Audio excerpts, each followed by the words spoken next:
let's get back to the show, folks. Let's get back to our stories. Mark Redmond has been so phenomenal every time he's been on the show. He's done it in Brooklyn. He's done it in Burlington. He's probably done it somewhere else as well. I feel like we've had Mark on several times, and he's always been wonderful. He does a ton of work with, well, he's the executive director of Spectrum Youth and Family Services. Quincy says hi. Yeah. Yes, he's done a lot of work with homeless kids and, you know, community work. He's just a fabulous guy. He is in Burlington. Mark, I should ask you before I bring you up, are you recording and are you in performance mode? Yes and yes. Fabulous. So everyone, please welcome to the virtual stage, Mark Redmond. Thank you. So I'm at home. It's a summer Sunday afternoon and the phone rings. And the voice on the other end says, Mark, you better get over to work right now. Your office is on fire. I dropped my phone and I ran out of that house as fast as I could. This was August of 1995. I was director of what's called a residential treatment center. It was called St. Christopher's in Dobbs Ferry, New York. It was for 96 teenage boys and girls, all of whom came from poverty. Many of them were in foster care. They didn't have families to live with. Some of them had criminal justice history, and they lived with us. They lived in cottages around the campus, and I lived in a house right next door. And fire was a big worry for us at St. Chris, okay? We had had a fire the summer before. Two girls were mad at another girl, lit her jeans on fire and threw it in the woods next to the campus and set the woods on fire. But this time, to hear that my office was on fire, because my office was in the basement floor of a wood frame building with 12 girls who lived upstairs. So I ran across that 18 acres and I saw two things that gave me comfort right away. I saw the Dobbs Ferry fire trucks coming down the driveway, and I saw all the girls out front on the lawn with the two staff, so they were safe. So I go to the back of the building where the entrance to my office is, and there is one of my staff members named Gerald Farr. He's a part-time worker for us. He's what's called a rover. Most staff are assigned to one cottage. His job is to go around the campus all day. And he's dressed in full fire gear. He's got all the fire stuff on, the helmet, everything. So why is my staff member dressed as a fireman? Well, kind of makes sense because Gerald Farr always told us that he was a full-time New York City fireman. And he was just working with us part-time. That's all he talked about. He talked to the kids, talked to them about being a fireman someday. Fireman, that's all we heard from Gerald Farr. So it kind of makes sense. So I go up and I go to open my door. Now, I left it on Friday and I know I locked it. I put the key in and it opens right up. It's unlocked. So that the next question is, I know I locked this door. Why is it unlocked? So we'll put that in the mental parking lot, figure it out later, because there's a fire and the black smoke is billowing out at us. So Farr says to me, I'm going in, Mr. Redmond, okay? And if I'm not back in 2 minutes, send the fireman in after me. So he gets on his hands and knees and he's in there and there's smoke and he's yelling stuff back to me and I can't even make it out. It's so hard to hear. And then he's in there, I don't know, a minute. And then the firemen come marching in. They go by me.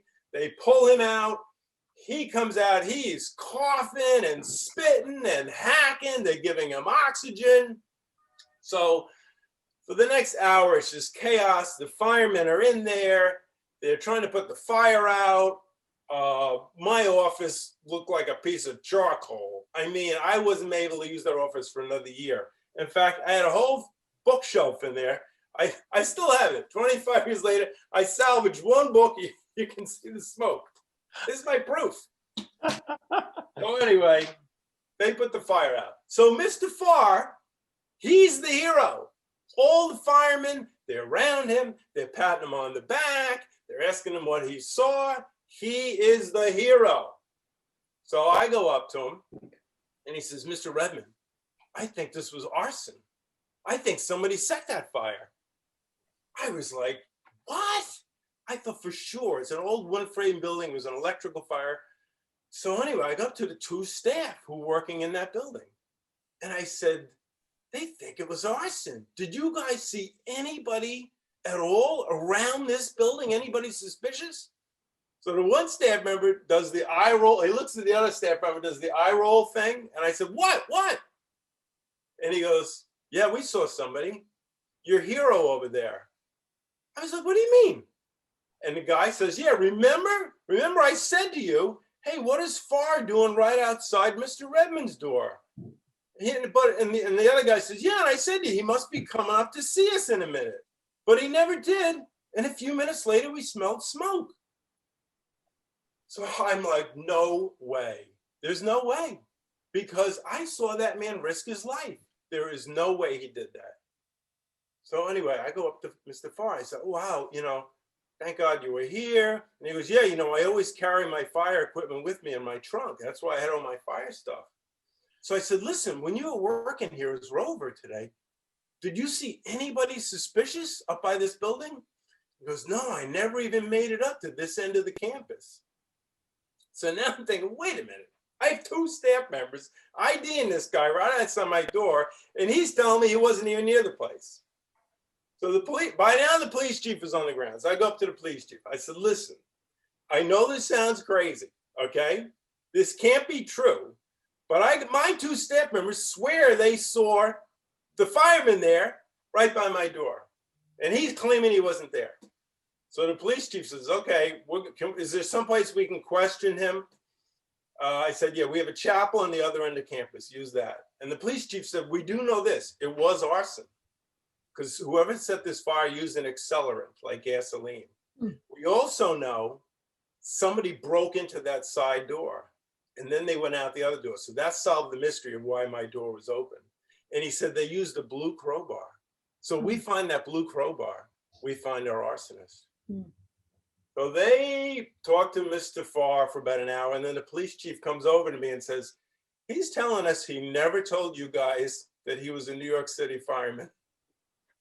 I'm like, no way. That's all he talked about. In fact, I'm going to go find his file. And I found his job application, and he puts right there, I'm a New York City fireman. So a couple hours went by. We had to find a place for the girls to live. I think we found a hotel. It was just chaos, So a few more hours go by, and it's hot. I'm exhausted. So I go to walk back to my house, and it was just as coincidence, just as I'm going to my house, I see Farr coming out of the chapel, and he's got the cuffs on. So he yells over to me, sees me, he goes, Mr. Redmond, I didn't do it. I didn't say your office on fire. I said, listen, that's for them to figure out. I just know one thing. You're fired. Anyway, I go to bed. A couple of hours later, I hear a tow truck, and they must have gotten a search warrant. They've impounded his car. What do you think they find in the trunk of that car? A blue crowbar. I'm like, not only is he an arsonist, he's stupid. I mean, St. Chris had acres of woods. We were on the Hudson River. There's a million places he could have thrown that stupid, and of course the wood chips at Matt, So anyway, the next day, it's Monday, all the staff are back, and this, of course, is all the talk. Why did he do this? What would possess him to do this?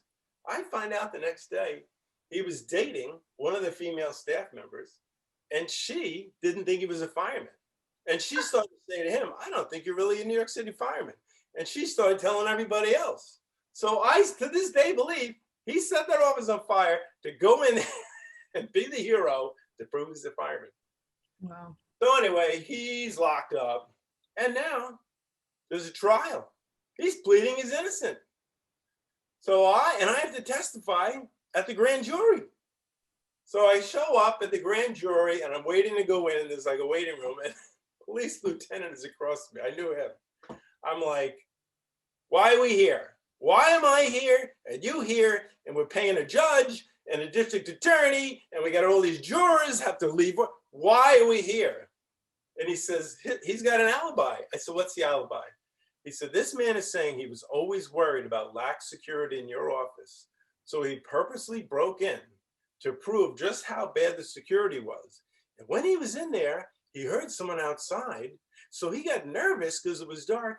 And he took a match out to see where it was. And it magically lit the paper on your desk.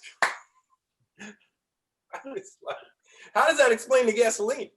So anyway, I testified to the grand jury. It never went to trial. His lawyer must have said to him, listen, you got to take a plea or else you're going away, 25 years. And I think he got sentenced. I think it was a 6-year sentence.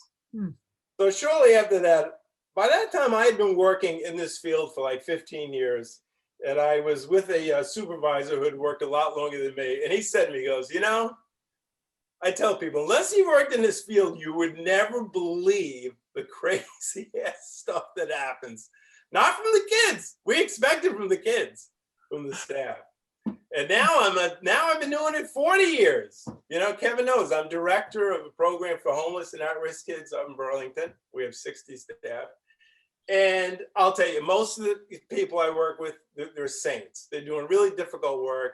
They're kind, they're caring, they're dedicated, they're not making much money. They're wonderful. I love them. But every once in a while, Kevin, you meet a person who you hire who sets your office on fire.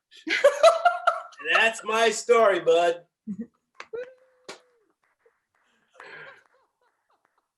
That is amazing. That is ridiculous. Mark, have you considered like putting together like a book of all of your crazy stories from your work? I'm looking for an agent right now.